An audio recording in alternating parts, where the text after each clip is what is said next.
So if you have a weak core after pregnancy, if you have separated abs, diastasis recti, or you experience pelvic floor issues, one of the very first places you need to address with yourself before you start, or when you start to rehab your core, is to look at your breathing.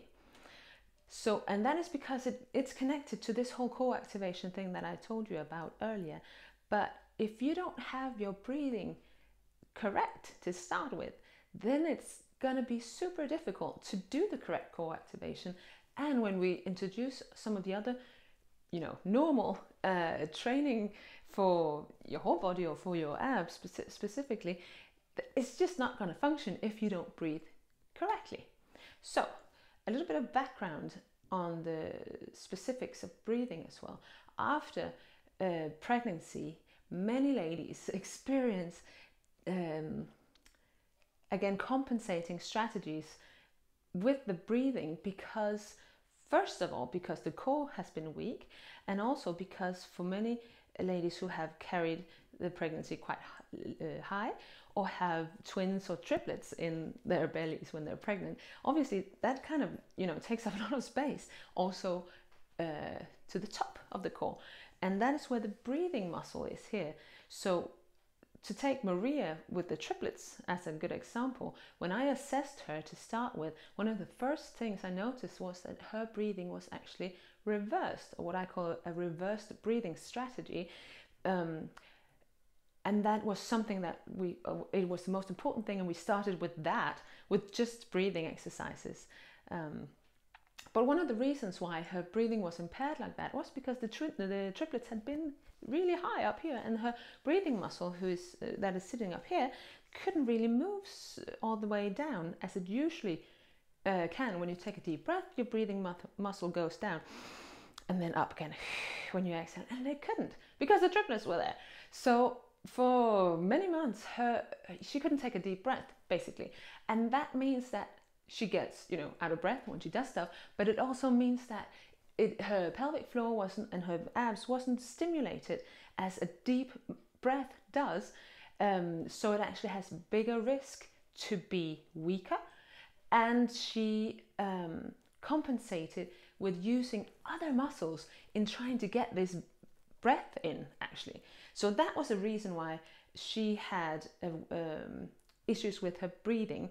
But also at the beginning, she was having, as I said, this reverse breathing technique or strategy, unconsciously, obviously, that we needed to address.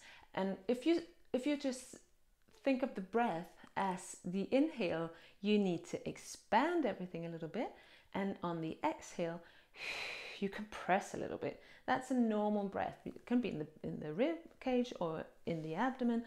Everything exhales or expands a little bit on the inhale, and on the exhale everything compresses a little bit. And that is what we are after when we do the correct core activation and the normal breath. Maria didn't do that. When she had the inhale, she lifted her shoulders, for instance. That's not good. We don't want to do that. But what was even worse was that when she exhaled, she actually kind of pushed a little bit out. She didn't compress her abdomen when she exhaled. She actually,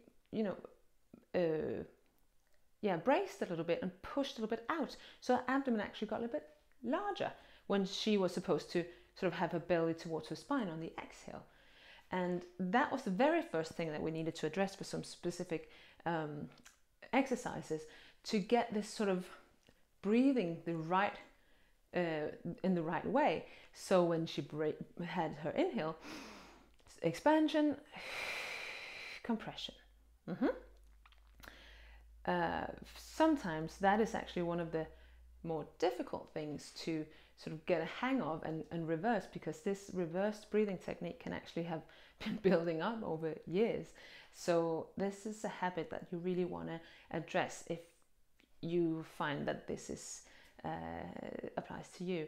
One of the ways that my participants or that I kind of find out that my participants have this reverse breathing technique, is that when I cue the abdominal work, I obviously also cue with the breathing. And when I say, okay, we breathe out and pull belly to spine and do something with your arm or leg or whatever, and then the participants are like, really puzzled about how are you going to do that. It feels super unnatural and almost impossible for them to exhale, pull the belly in, and then do some kind of work, because that is just so not what their body naturally wants to do. And then that is a huge red flag if you have difficulties following the cues of I'd say probably most exercise programs would exhale on the effort and exhale on the activation of the core. If you have difficulties following that, then you need to look at your breathing strategy. So we covered the reversed breathing strategy and the shallow breathing, both something that we really don't want to continue with, but also both super normal when you have a weak core. Another thing that a weak or a dysfunctional core often leads to is breath holding, or to hold your breath on some kind of load. So when you go down and lift your toddler off the floor, you would hold your breath instead of breathing and activating your core correctly throughout this lift. Now this is so important. Again, make sure you notice, notice how you use your breath. When it can be during exercises, but it can also be just in your everyday life. When you lift stuff, or when you just go down to do your laces, if you hold your breath and go like, and do your laces and then come up again, this is actually a kind of a way that your body tries to find some extra stability around your core when the muscles aren't really doing their job as they should. So this whole thing about the breathing and the holding of the breath is super interesting, and I can go on about that for a long time, but I need you to just make sure that you notice how you use your breath, and just make sure you don't hold your breath through the exercises and through your everyday life. Please do the correct core activation, where you exhale, activate your core, lift or do whatever you need to do, and then hold that activation until the load is put down again. Now this is also something that we could talk about for a long time, but the correct core activation exercise that you see me demonstrate with Maria below here is coordinated with your breath. Now obviously we can't coordinate with the breath in everything we do, and that is when we need to switch to what I call the working breath, and then I'm going to cover that in a different video because that is too much to go into right now. But we do want to have some kind of gentle activation in the abs and in the pelvic floor, and still be able to carry on with the breathing. So you don't want to hold your breath through this correct core activation. So just to recap, your breath is absolutely fundamental for rehabbing your core. If you have split abs, make sure your breathing strategy is correct to start with. And then the next thing you need to look at is how you activate your whole core, which includes the neutral position, the breathing, the pelvic floor, and the abdominal muscles. So once you have that kind of going on really well for you, then you are up and running to move into some of the more sort of real exercises for our core and for our abs, and to start integrating some of our other muscle groups and integrating your ab work in your everyday life.